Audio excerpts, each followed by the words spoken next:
6월 14일 월요일 출애굽기 25장 23절부터 40절까지의 말씀입니다.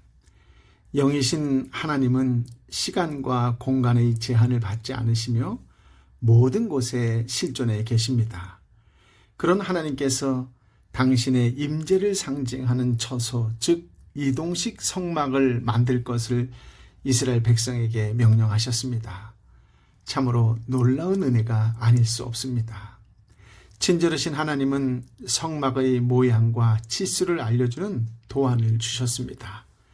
백성들은 하나님이 주신 모형대로 도안대로만 만들면 됩니다. 성막 건축에 필요한 자재들 역시 이스라엘 백성들이 소유한 것을 사용할 수 있는 기회를 주셨습니다. 이스라엘 백성들은 하나님의 말씀에 순종하기만 하면 됩니다. 그러면 하나님과 더 가까이서 교제할 수 있는 은혜를 누리게 될 것입니다. 이스라엘 백성은 속죄소를 통해서 하나님을 만나고 그 구원의 은총을 받을 수 있었습니다. 오늘날 죄인이 하나님을 만날 수 있는 유일한 길은 속죄소가 되시는 예수 그리스도를 통해서입니다. 예수님을 믿음으로 예수님의 보혈로 죄인은 의인으로 간주되며 심판을 면하게 됩니다. 오늘날 믿음의 사람을 성전이라고 부릅니다. 하나님께서 편하게 거할 수 있는 깨끗하고 거룩한 성전이 되시기를 예수님의 이름으로 축복합니다. 아멘. 23절부터 28절까지의 말씀을 함께 읽어볼까요? 또한 시띠 나무로 상을 만들되 길이는 1규빗, 너비는 2규빗, 높이는 1.5규빗이 되게 하여라. 그리고 상을 순금으로 씌우고 가장자리에 금테를 둘러라. 또 상 가장자리에 한 뼘 너비의 틀을 만들어 대고 그 틀에도 돌아가며 금테를 둘러라. 상에 고리 4개를 만들어 상다리 4개가 붙어있는 4모퉁이에 달아라. 그 고리들을 가장자리 틀에 붙여 상을 운반할 장대를 거기에 끼울 것이다. 장대는 시띠 나무로 만들어 금으로 씌워라. 이것으로 상을 운반하라. 아멘. 성소에는 상이 하나 놓여 있었습니다. 흔히 떡상이라고 부릅니다. 23절부터 28절은 진설병을 놓는 떡상의 설계도에 관한 말씀인데요. 떡상은 구약 성경에 따르면 진설병의 상, 순결한 상, 깨끗한 상, 진설하는 상, 진설병의 금상 등으로 소개하고 있습니다. 상의 설계도를 보면 상은 시띠 나무로 만들어 순금 또는 정금이라고도 부르지요.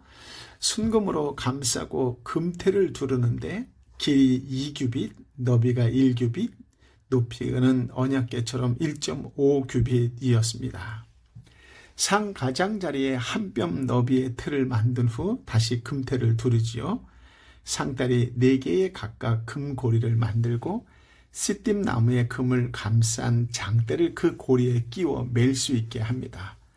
즉 고리에 장대를 끼움으로 상 위에 진열된 성물에 손을 대지 않고서 안전하게 상을 이동시키기 위한 장치입니다.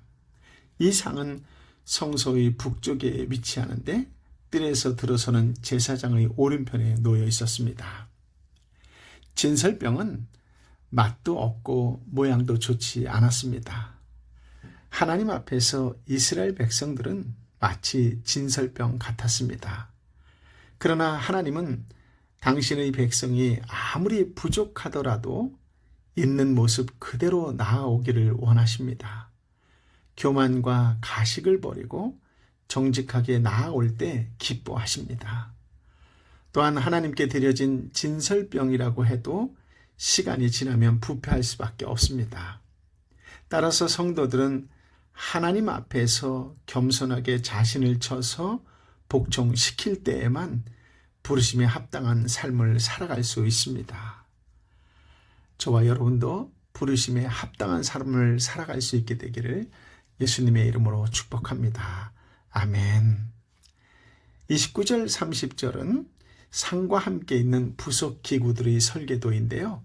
함께 읽어볼까요? 그리고 그 접시와 숟가락과 덮개와 붓는 대접을 만들 때 순금으로 만들어야 한다.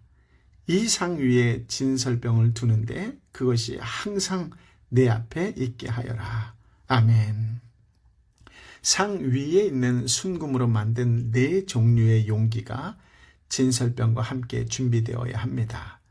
순금으로 만든 접시와 숟가락과 덮개와 붓는 대접은 빵과 유향과 포도주를 담거나 붓는 용도입니다. 상은 진설병을 놓기 위한 것이라고 했지요.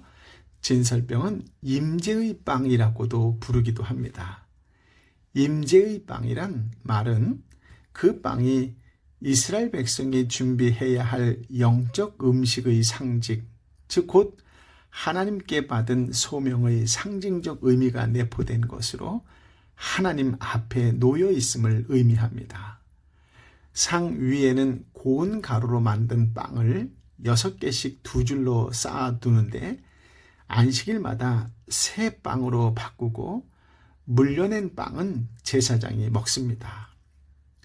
항상 차려진 진설병은 하나님께서 당신의 백성을 먹이시는 분이심과 동시에 백성이 왕의 식탁에 참여함을 보여줍니다. 임재의 빵은 생명에 떠오르신 그 예수 그리스도의 모형입니다. 신약 성도에게는 예수님이 영원한 생명의 떡이시지요. 성도는 예수님의 식탁에 참여합니다. 31절부터 36절까지의 말씀은 성소를 밝힐 등대, 등장대의 설계도인데요. 먼저 31절부터 36절까지의 말씀을 함께 읽어보겠습니다. 등잔대는 순금으로 만들 때 망치로 두들겨 만들어라. 그 받침대와 대롱과 꽃 모양의 잔과 꽃받침과 꽃뿌리를 다 한 덩어리로 만들어라. 등잔대에는 곁가지 6개가 한쪽에 3개, 다른 한쪽에 3개로 뻗어나 있어야 한다. 가지들의 모양은 꽃받침과 꽃뿌리를 갖춘 아몬드 꽃 모양의 잔 3개가 연결된 것으로 등잔대 양쪽에 붙어있는 6개의 가지가 그런 모양이 된다. 등잔대 가운데 기둥에는 꽃받침과 꽃뿌리가 있는 아몬드 꽃 모양의 잔 4개가 달린다. 다만 등잔대 가운데 기둥의 첫 번째 잔에서 첫 번째 가지들이, 두 번째 잔에서 두 번째 가지들이, 세 번째 잔에서 세 번째 가지들이 양쪽으로 뻗어나가는 모양으로 곧 6가지의 모든 잔이 받침이 되게 한다. 잔과 가지는 모두가 등잔대와 한 덩어리가 되게 순금을 두들겨 만든 것이어야 한다. 아멘. 떡상 건너편에는 등불을 켤 수 있는 순금 등대 혹은 등잔대가 있었습니다. 등잔대는 여호와 하나님의 임재를 상징하기도 합니다. 등잔대가 똑바로 선 모양은 마치 나무의 줄기와 같았는데요. 등잔대는 순금을 두들겨서 만드는데 받침대와 대롱과 꽃 모양의 잔과 꽃받침과 꽃을 하나로 연결합니다. 중앙의 줄기 좌우에 3쌍씩 가지 6을 두고 가지마다 꽃받침과 꽃잎을 갖춘 아몬드꽃 또는 살구꽃 모양의 잔 3개를 자라는 나무처럼 연결합니다. 중앙의 등잔대 가운데 기둥 줄기에는 같은 모양의 잔 4개를 연결해서 만드는데 아래쪽 3개의 잔의 꽃받침에서 2가지씩 양쪽으로 겹가지가 뻗게 합니다. 37절부터 39절까지의 말씀을 마저 읽어볼까요? 그러고 나서 등잔대에 등잔을 7개를 만들고 불을 붙여 주위를 밝히도록 하여라. 불 끄는 집게와 그 접시도 순금으로 만들어야 할 것이다. 이 등잔대와 이 모든 부속품을 순금 1달란트로 만들어라. 아멘. 중앙 줄기와 곁가지 6개의 꼭대기에는 등잔 7이 있어 앞을 비춥니다. 신약에서는 이 일곱 촛대를 일곱 교회의 상징으로 해석하지요. 또 등잔대는 일반적으로 계시록 1장 4절에 기초해서 예수 그리스도의 모형으로 간주합니다. 또한 율법의 상징적 이미지로 간주하기도 합니다. 39절에 보니 그 부속기구인 불 끄는 집게와 그 접시를 등대를 만드는 데는 순금 1달란트를 사용한다고 되어 있지요. 그렇습니다.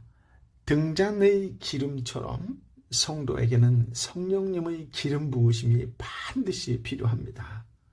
만약 기름 부으심이 끊어진다면 성도는 어둠 속에서 방황하며 침체의 늪으로 빠지게 됩니다.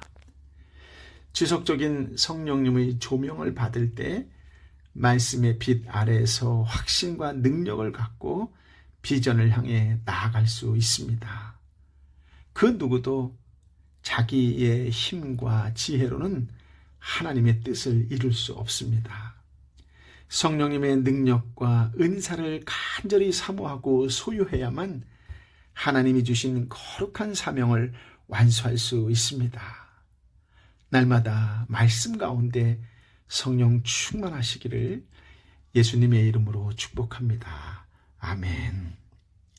지금까지 살펴보았지만 성소나 성소기구의 도안은 독자의 호기심을 충분히 만족하게 해주지 않습니다. 중요 형태로만 알고 있을 뿐 정확하게 재현할 만큼 자세한 설계도가 아니고 왜 그런 모양으로 만들게 하셨는지조차 설명하지 않고 있습니다. 신약 시대에도 이런 설계도들의 의미를 낱낱이 헤아릴 수 없습니다. 그러니 기구들의 수치와 재료가 무엇을 상징하는지를 기발하게 상상해내는 일은 성경을 벗어나고는 위험하고 불건전한 해석을 낳지요. 다만 원형인 예수 그리스도의 어떠하심과 사역을 드러내기 위한 모형인 것은 분명하므로 성령님의 영감을 받은 선지자들과 사도들의 해석을 따라서만 조심스럽게 그 의미를 헤아려야 합니다. 이 모든 기구는 반드시 하나님께서 보여주신 모형대로 만들어야 하지요. 40절 말씀입니다. 너는 이것들을 산에서 너에게 보여준 모형대로 만들도록 하여라. 아멘. 그 모형이 거룩하신 하나님께서 백성 중에 거하고 만나고 말씀하실 수 있는 유일한 도안이기 때문입니다. 성경은 산꼭대기에 올라가는 길 혹은 방법이 많은 것처럼 하나님께 나아가는 길도 다양하다고 말하지 않습니다. 구약이든 신약이든 하나님께서 보이신 방법만이 그분께 나아갈 수 있는 유일한 방법입니다. 요한복음 14장 6절의 말씀을 보면 예수님께서도 내가 곧 길이요 진리요 생명이니 나로 말미암지 않고는 아버지께로 올 자가 없느니라 라고 하셨습니다. 하나님께서는 마지막 날인 신약 시대에는 오직 예수님만을 통해서만 그분 백성 중에 거하시고 만나시고 말씀하십니다. 그렇습니다. 주님만이 영원한 성도의 거처이십니다. 신약의 성도는 원형이신 예수님과 함께하는 은혜의 시대입니다. 그러므로 주님의 은혜와 평강 가운데 거하시기를 예수님의 이름으로 축복합니다. 아멘. 아버지 하나님, 참으로 귀한 말씀, 생명의 말씀을 허락하여 주시니 감사합니다. 그 어느 때보다도 말씀 가운데 성령 충만하도록 은혜 위에 은혜를 더하여 주옵소서. 한 주간 말씀으로 승리하는 성령 충만한 하나님의 사람, 성령님의 사람, 예수님의 사람으로 살게 하여 주옵소서. 이제는 우리 주님 예수 그리스도의 은혜와 아버지 하나님의 크신 사랑과 성령 하나님의 위로 역사 교통 충만하심이 주신 말씀에 따라 온전히 순종하며 온전히 말씀에 따라 살겠노라고 다시 한번 결단하고 결심하는 하나님의 사람들 한 사람 한 사람 머리 위에 이제부터 영원토록 함께하여 주옵기를 간절히 축원하옵나이다. 아멘.